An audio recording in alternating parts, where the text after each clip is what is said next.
Hello everyone, this is Amanda. Welcome back to our channel. Hope everyone is doing well. So in this video, we're going to be talking about the importance of family. So let's just jump right into it. We know artists by their most important creations. Michelangelo by the ceiling of the Sistine Chapel, George Lucas by the Star Wars saga.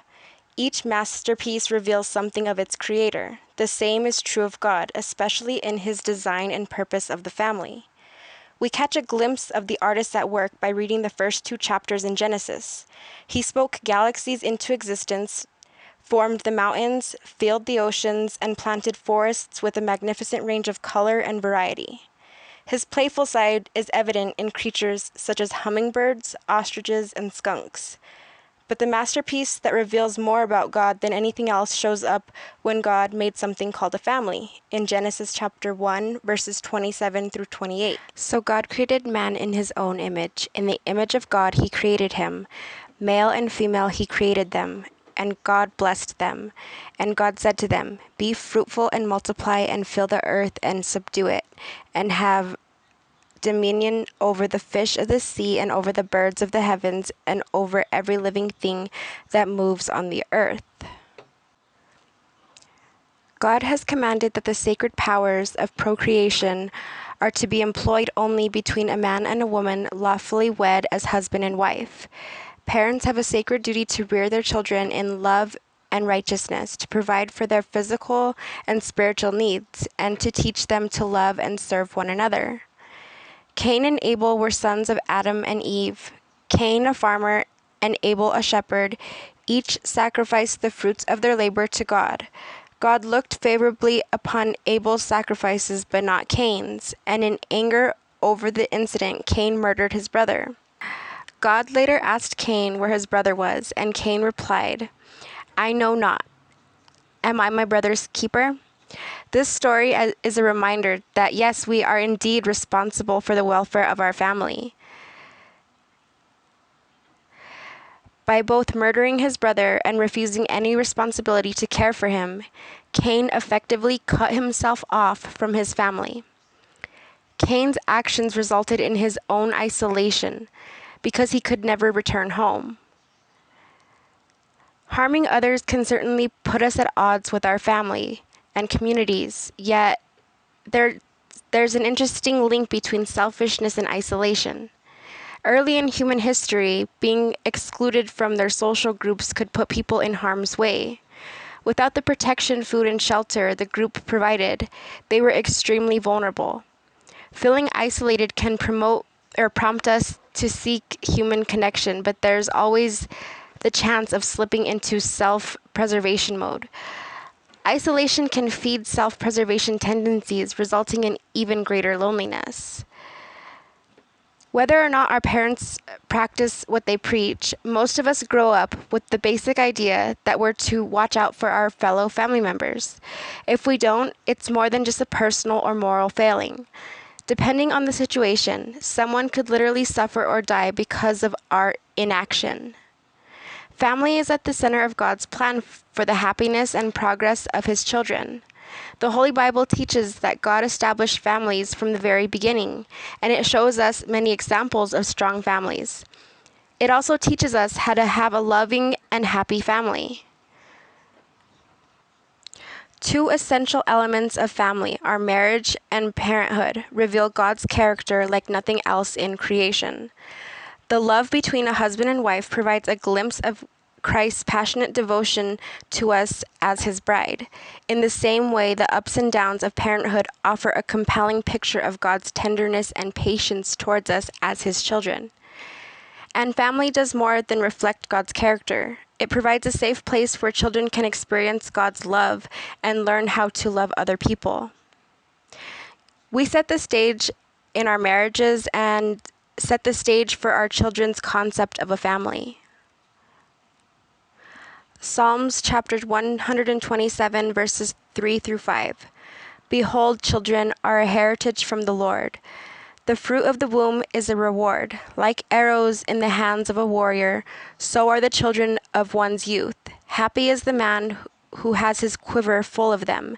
They shall not be ashamed, but shall speak with their enemies in the gate. It all starts at home in our relationships with God, then our relationships with our spouses, and finally a secure home built on Christ for our children. The next verse says, "Blessed is everyone who fears the Lord, who walks in his ways. When you eat the labor of your hands, you shall be happy, and it shall be well with you.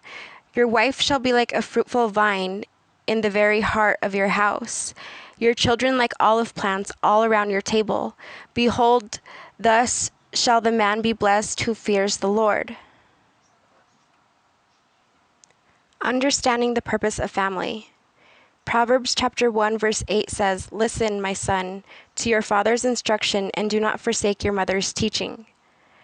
In 1 Timothy chapter 5 verse 8 it says, "But if anyone does not provide for his own, and especially for those of his household, he has denied the faith and is worse than an unbeliever." Proverbs chapter 12 verse 4, "An excellent wife is the crown of her husband, but she who causes shame is like rottenness in his bones." There's going to be trouble from time to time. These are opportunities to make your relationships stronger, to see the wrong in your own heart, and to teach each other how to handle conflict, especially our children. In Colossians chapter 3 verses 19 through 20 it says, "Husbands, love your wives and do not be bitter towards them. Children, obey your parents in all things, for this is well-pleasing to the Lord." The importance of family has been forgotten, and the root problem in today's society starts at home. And so many children are being forgotten, neglected, abused, and they're not really learning. They're learning from TV and video games, which are toxic to today's youth. Generational curses getting passed down are getting worse and worse. Hallmark of dysfunctional families is dishonesty, particularly pretending that a serious problem of sexual, physical, verbal, or emotional abuse is not happening. Saying, "It's just dad being dad," or "mom having a hard time," or "that's just how Uncle Tim shows affection." Sometimes children are ordered to keep secrets, and sometimes the adults just gaslight them. They are convinced that they need to be considerate and accept the selfishness from the adults around them.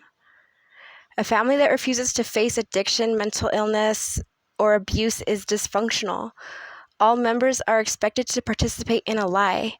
This sets up disassociation in the kids because they know perfectly well that something is really wrong, yet all the adults are pretending everything's okay.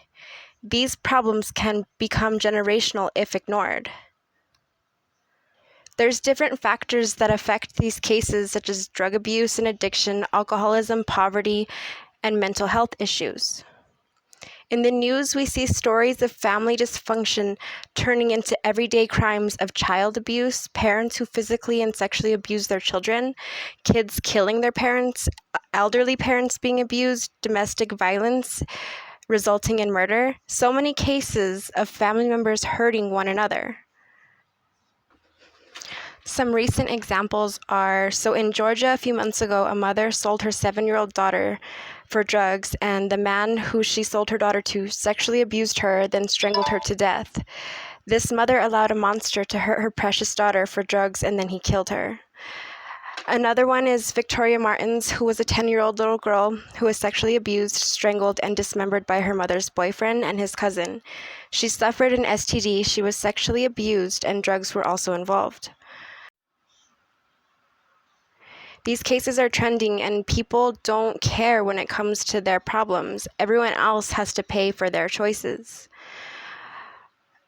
Incest cases are also in the news. So on April 28th of this year, a 14-year-old boy in Wisconsin killed his 10-year-old cousin, Lily Peters.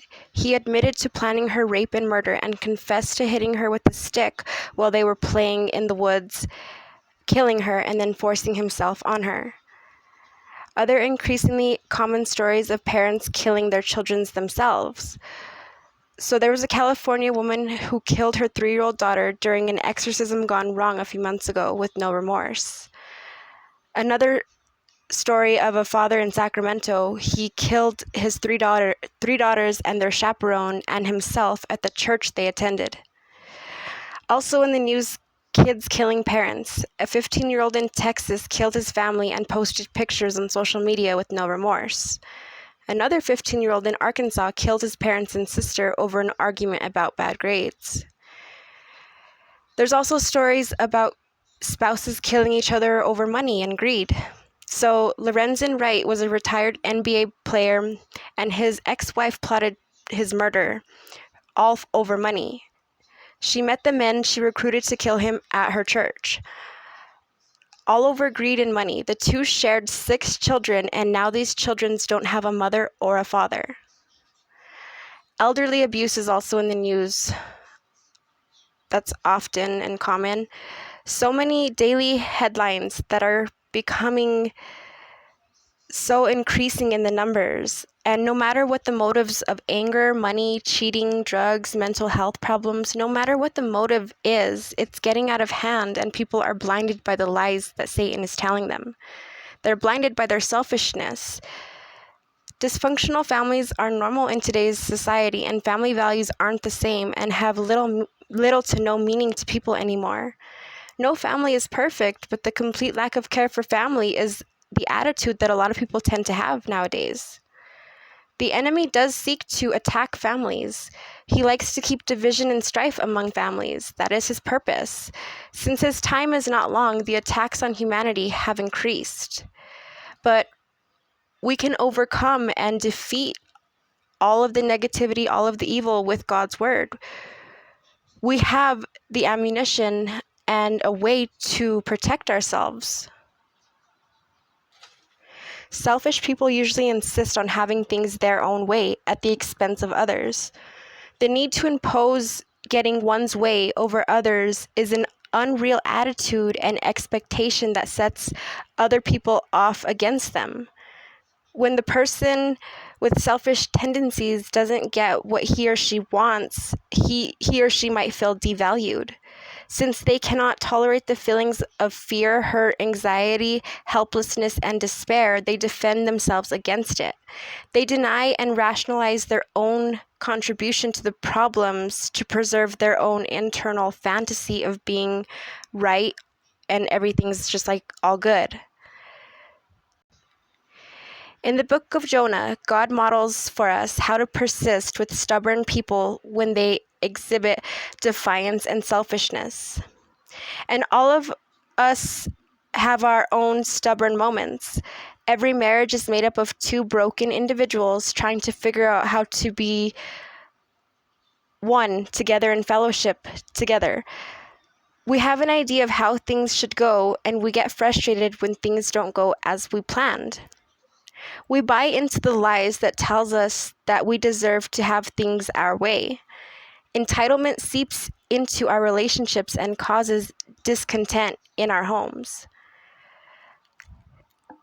Like Jonah, we can stubbornly dig our heels or run away in the opposite direction. Thankfully, God has a reputation for being loving and patient. In Jonah chapter 4, verse 2, this is actually Jonah's chief complaint. I knew that you are a gracious and compassionate God, slow to anger and abounding in love, a God who relents from sending calamity. He wanted God to destroy his enemies, not to forgive them. But God was patient with Jonah. And we too need someone who patiently loves us and draws us back to what is really important. So how does God deal with stubborn behavior? Keep loving. God's love is unconditional, and even our own disobedience cannot separate us from his love. We have a tendency to withdraw our affections when someone we love behaves in a selfish manner. We are hurt by a selfish action, so we get protective and defensive. God showed Jonah love even when Jonah's behavior was defiant. In Romans chapter 8, verses 38 through 39, it assures us that nothing can separate us from God's love. God loves us even in our own defiance, setting an awesome example for us. God called to Jonah one day and told him to go preach to Nineveh because the people were very wicked. Jonah hated this idea because Nineveh was one of Israel's greatest enemies, and Jonah wanted nothing to do with preaching to them and set sail in the opposite direction. God sent a great storm upon the ship, and the men decided Jonah was to blame, so they threw him overboard. As soon as they tossed Jonah in the water, the storm stopped. God sent a big fish, some call it a whale, to swallow Jonah and to save him from drowning. While in the belly of the big fish, Jonah prayed to God for help, repented, and praised God. For 3 days, Jonah sat in the belly of the fish. Then God had the big fish throw up Jonah onto the shores of Nineveh. Jonah preached to Nineveh and warned them to repent before the city is destroyed in 40 days. The people believed Jonah, turned from their wickedness, and God had mercy on them. Jonah now became angry and bitter because God did not destroy the Ninevites, who were Israel's enemy.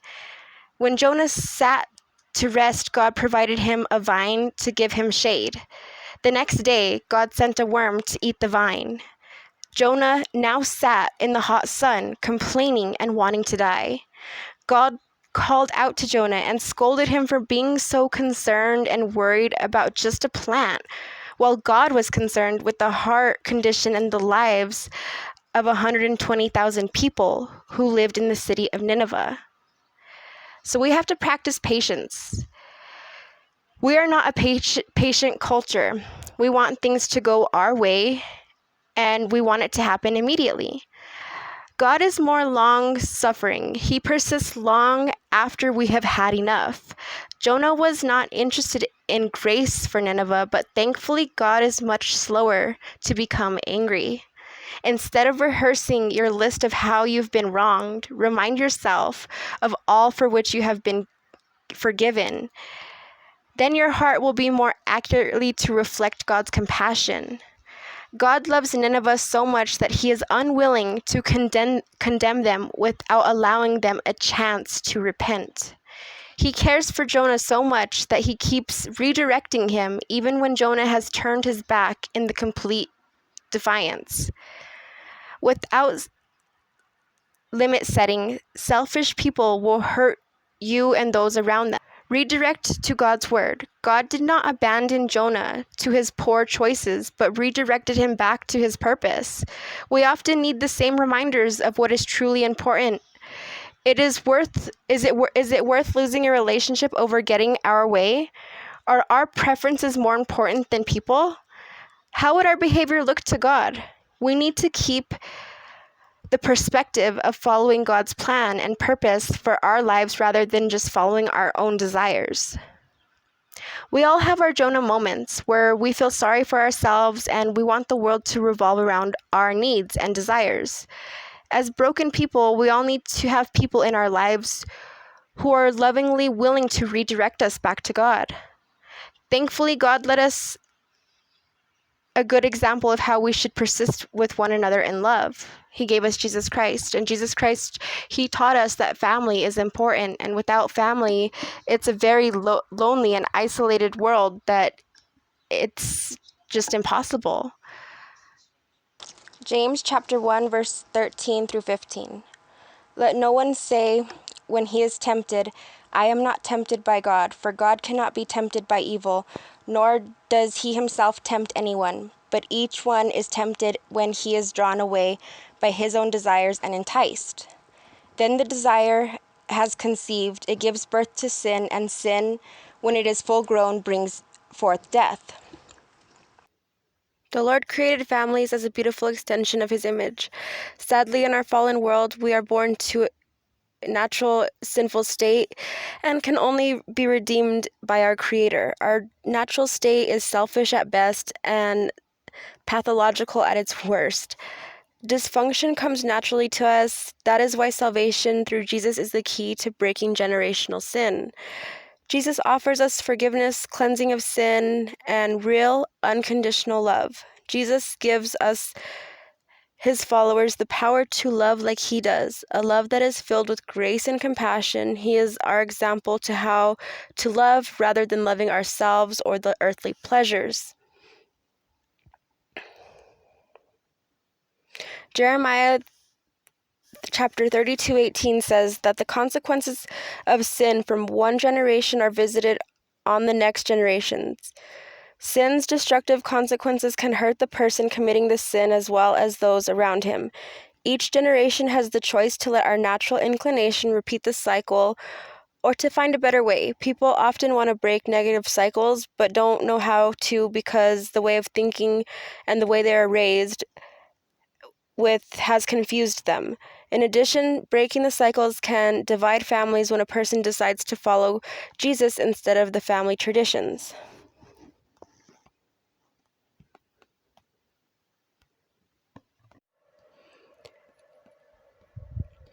I'm going to end this with a prayer. Dear God, we feel wounded, betrayed, brokenhearted. We wonder sometimes if we could ever fully recover from the deep hurt we feel inside. Thank you that you know what we've been through and the struggles that we carry. Help us forgive and help us let go. We know that we cannot move forward with you in peace and freedom if we continue to hold on to the hurt. We pray for those who have been hurt by us and ask for your power to work mightily within their lives. We leave them in your hands and find our comfort and strength in your spirit. In Jesus' name, amen.